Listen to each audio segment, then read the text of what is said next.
He saw two women fighting. Yep. Two men break up the fight. One man grabbed the other one's arm.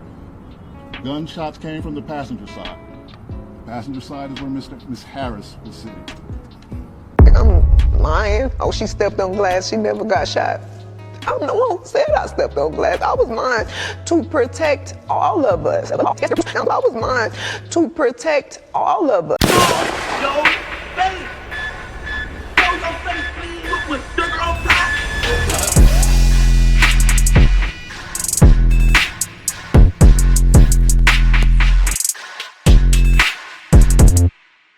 All right, y'all. Now it's been one hell of a week when it comes to this whole Meg Thee Stallion situation and just life in general, right? It's a lot going on. It's a lot coming out. It's a lot being exposed. And in this situation, we have the former bodyguard that was, I guess, the bodyguard of Kelsey, who was friends with Meg Thee Stallion. And when it comes to that very night where she says that Tory Lanez shot her, the bodyguard is now coming forward saying that allegedly he heard a conversation between Kelsey and somebody else, and she admitted that she's the one that shot Meg Thee Stallion. Now, let me tell y'all this, man. I always tell y'all the devil is the master of confusion. I don't know what's going on, but I do know for sure from the things that we've seen and heard and the evidence that they presented during the trial, it's common sense that whoever, quote unquote, shot Meg Thee Stallion, it wasn't Tory Lanez. Now, I also find it kind of weird how just 2 days ago, right? 2 days ago, Tory Lanez was stabbed 14 times. 2 in the face, 2 in the head, 1 in the face, about 7 in the back, all type of stuff, right?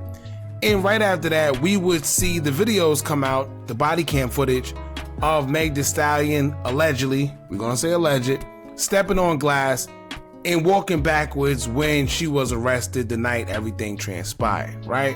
That was the first day. Now today we have a bodyguard who's coming forward years later saying that he heard a conversation with Kelsey admitting that she's the one that shot Meg Thee Stallion. Now, once again, I'm all, hashtag free Tory. But my thing is this, right? What made him come out now?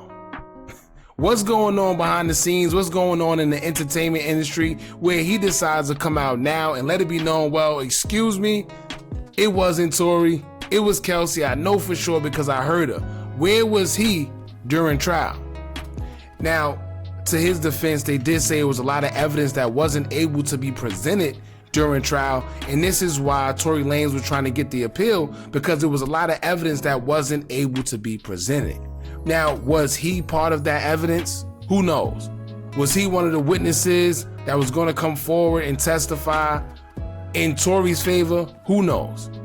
But it's a lot coming out in regards to the situation that we'll get into another time. But as of right now, we're going to focus on the bodyguard and what he had to say. Right now, it's funny right here, right underneath it says, you want us to believe Kelsey had a conversation around her bodyguard saying she shot Meg Thee Stallion and it wasn't Tory Lanez. And over 2 years later, the bodyguard comes forward as Tory is healing after being stabbed in prison days ago. Absolutely the F9. Now here's my thing. People gotta pick a poison. 1 minute people believe in conspiracy theories, the next minute they don't. 1 minute they believe this narrative, then they don't. I guess people only believe things when it fits their agenda, right? When it's beneficial to them or whatever they believe, then, they agree to it or they believe in it. But when it comes to something else and they disagree with it, then they just quick to dismiss it. And anyway, let's get into what he had to say, man. But before we do, make sure you hit that thumbs up button so we can get this video into the algorithm. And if you're not subscribed to the platform already, make sure you do so now. Let's get into it.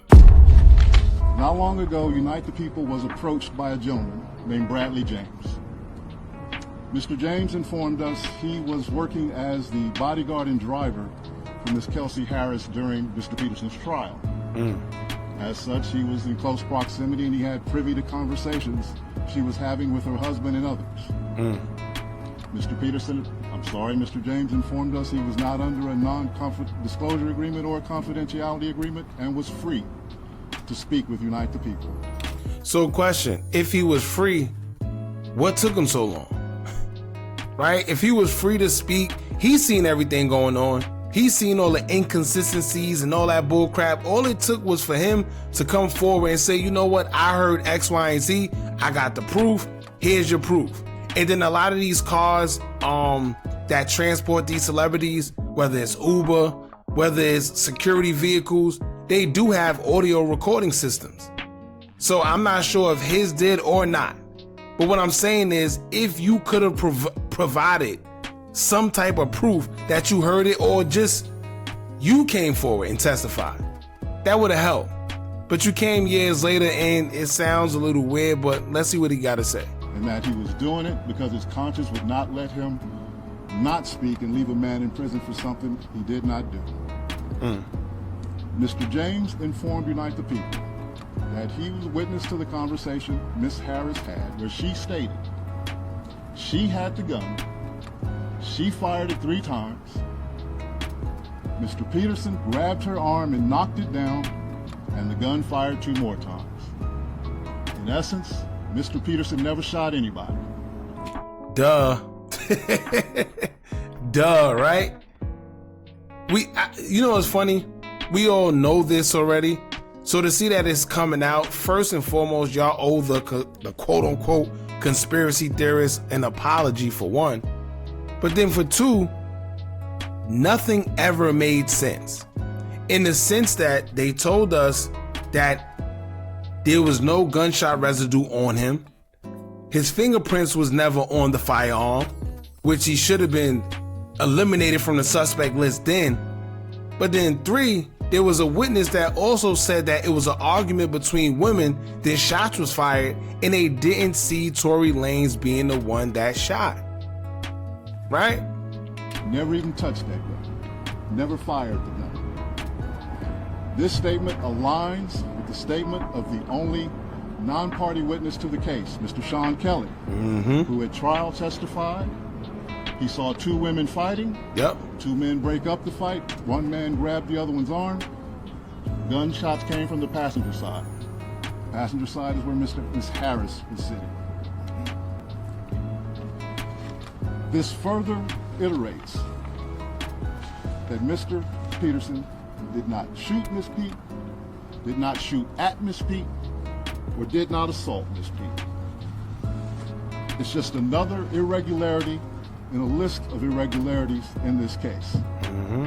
For example, there were 3 potential suspects in the car that night, and yet the only DNA sample was taken of Mr. Peterson, even though unknown DNA was found on the gun.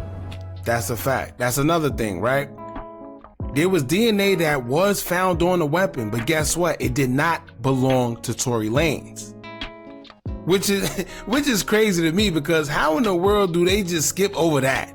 So you mean to tell me y'all only looking for one particular DNA, and the DNA that you find on the weapon, you just, well, it didn't match his, we're not going to look for any more DNA. Doesn't make sense. But these are the things that never made sense within this case. And when it came time for Kelsey to speak up or say anything, what did she do? Plead the 5th. Why wasn't Miss Harris's DNA taken? Or was it taken and the information simply never given to the defense? Why wasn't the driver of the car, Mr. Jaquan Smith's DNA taken? Or was it taken and again, simply not given to the defense? Good question. Right? Now that was pretty much it. He asked some very good questions. However, these are all the questions that a lot of us were asking prior. These are questions we all were wondering about when it first happened. But it's like everybody just didn't care because they was running with this media campaign, which was like a smear campaign against only Tory Lanez. Right? And he said plenty of times, listen, there's a lot that's going on. Remember when he called out Rock Nation, right? He called out a certain somebody. And it's like he wanted to say whatever he wanted to, but I guess he was upholding that no snitch law. The trial should have really showed us everything we needed to see. When you seen her keep saying plead the 5th, or I would not like to answer that, or this and that. And then when you seen that Meg lied a bunch of times, come on. Come on. With all those consistencies, there's no way that they made this man sit down for as long as they have. Now, to be honest with you, when it comes to shots and all that, I still think something ain't right with that, because when you look at the scar, to this day, I'm still stand on it.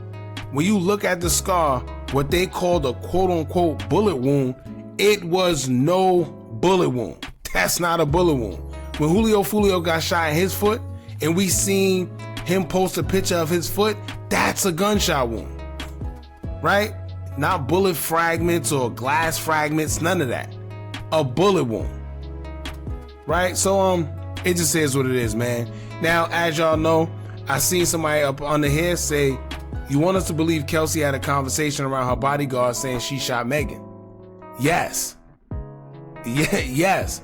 If you notice Gene Deal, he was a bodyguard for Biggie and Diddy back in the days, and he has plenty stories. You see Big Homie CC, he was a celebrity for a lot of these entertainers as well. And he's coming out and exposed a lot of stuff as well. This is because a lot of people do feel comfortable around security because they spend majority of their time around them. And a lot of times they do have NDAs that they have to sign, but they do run out. Some either sign them, some don't. Some sign them and they run out and then they expose what they know. Who knows, man? Like I said, it is what it is, man. Y'all let me know what y'all think about all this. Leave it up to your own discernment. And shout out to Chris Brown, because y'all know he always supporting Tory Lanez. He been supporting him since the beginning. He took to his Instagram story to say free Tory Lanez, and yeah, man. Don't forget to like, comment, share, and subscribe. Hit that bell so you're notified every time we drop new content. And remember, as long as you keep on watching, I'm going to keep on dropping. And I'm out.